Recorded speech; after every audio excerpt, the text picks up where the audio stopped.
দুনিয়ার সব আদর্শগুলো নাপাক, একমাত্র রসুলের আদর্শই কি? দুনিয়ার মানুষের আদর্শ নাপাক কেন?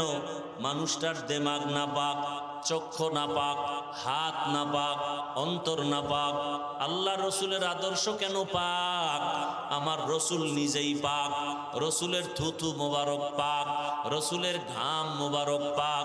আম্মা জান আয়েশা রাদিয়াল্লাহু আনহা বলেন, রসুলের ঘাম আমি বোতলের মধ্যে ভরে রাখতাম।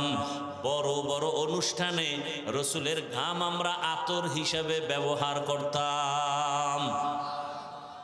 নবীজি যেখানে কদম দিতেন সেখান থেকে দীর্ঘ বছর পর্যন্ত শুধু মেশকের ঘেরান। আপনাদের সামনে আমি ঘুরে ঘুরে ওহুদের ময়দানের ঘটনা শুনাইতাম। ওহুদ যুদ্ধে রহমতের নবী দান্দান মুবারক শহীদ করেছেন।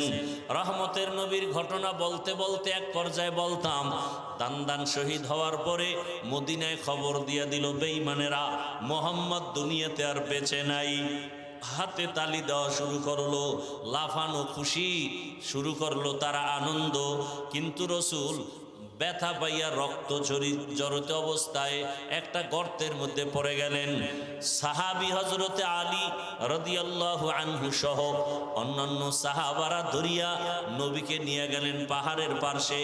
রহমতের নবীকে পাহাড়ের পাদদেশে নিয়া একটা পাথরের মধ্যে রসুল বসছেন, একটু বিশ্রাম নিলেন। এরপরে নবী বললেন, জানায় দাও মুহাম্মদ এখনো মরে নাই। যুদ্ধ বিরতি হয়ে গেল।